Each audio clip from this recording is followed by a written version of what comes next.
бахшида ба 30-мин солгарди рӯзи таъсисёбии ҳизби халқи демократии тоҷикистон дар ноҳияи фархори вилояти хатлон тибқи нақшачорабиниҳои кумитаи иҷроияи ҳизб ҷамъомади тантанавӣ доир карда шуд. Дар ин ҳамоиш роҳбарияти ҳизб, намояндагони мақомоти иҷроияи ҳокимияти давлатии ноҳия, роҳбарони ташкилотҳои ибтидоии ҳизбӣ ва собиқадорони ҳизб даъват шуданд. бахшида ба ин санаи фархунда, дар маърузаи аъзои кумитаи иҷроияи ҳизби халқи демократии тоҷикистон дар ноҳияи фархор, раиси ноҳияи фархор, баъдан раиси кумитаи иҷроияи ҳизби халқи демократии тоҷикистон дар ноҳияи фархор ва собиқадорони ҳизб оиди самтҳои фаъолияти оинномавии ҳизб ва ҳадафҳои он дар пешрафти ҳаёти сиёсӣ, иқтисодӣ, иҷтимоиву фарҳангии кишвар ёдовар гардиданд, ки таҳти сарварӣ ва раҳнамоии раиси муаззами ҳизби халқи демократии тоҷикистон муҳтарам Эмомалӣ Раҳмон тибқи дастур ва ҳидоятҳои роҳбари давлат, кумитаи иҷроияи ҳизби халқи демократии тоҷикистон дар ноҳияи фархор дар доираи нақшачорабиниҳо дар самти тарбия ва тандурустӣ, тарғиби тарзи ҳаёти солим, ҷалби наврасон ҷавонон ба илмуомӯзӣ,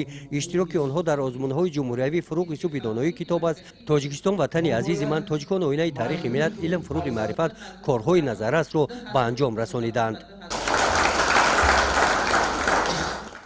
ҳизби халқии демократии тоҷикистон ба сифати як ниҳоди сиёсӣ дар давоми 30 соли фаъолияташ дар низоми давлатдории миллӣ тавонист ки дар ҳамдастӣ бо ҳама аъзоён ва ҷонибдоронаш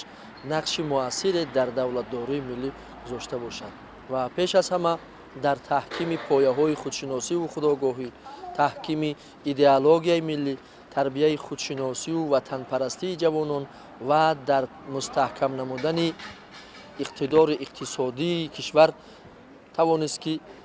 саҳми созгору шоиста гузорад. Аз ҷумла дар ноҳияи фархор низ аз ташаббусҳои созандаи ҳизби халқи демократии тоҷикистон ифтихормандона ва саршор аз ватандориву муҳаббат ба ин сарзамин истиқбол мешавад ва ҳар як ташаббуси созанда ва барномаи амали ҳизби халқи демократии тоҷикистон амалӣ карда мешавад. нишонаи баланди он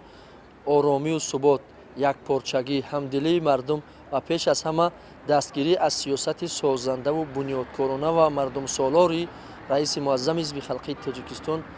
раиси муаззами ҳизби халқии демократии тоҷикистон муҳтарам Эмомалӣ Раҳмон мебошад, ки ҳамовозию садоқатмандии ҳамаҷониба пайдо карда рӯ ба сӯи фатҳи қуллаҳои мурод бо шиори барои пешрафт ва зиндагии шоистаи мардум қадам гузошта истодаем. ҳамчунин саҳми ҳизбиён дар самти тарғиби дастовардҳои даврони соҳибистиқлолии кишвар, ҳифзи манфиатҳои миллӣ, тарғибу ташвиқи амалҳои неку созандагӣ бахшида ба истиқболи ҷашнҳои миллӣ қайд карда шуданд. дар ин рӯз бахшида ба ин рӯзи муборак аз номи кумитаи иҷроияи ҳизби халқи демократии тоҷикистон дар ноҳияи фархор ба якчанд нафар собиқадорони ҳизб сипоснома ва тӯҳфаҳои молӣ тақдим карда шуданд. гузориши хоҷа Назриф, Худойназар Зуҳруф аз ноҳияи фархор барои барномаи иттилоотии Навид.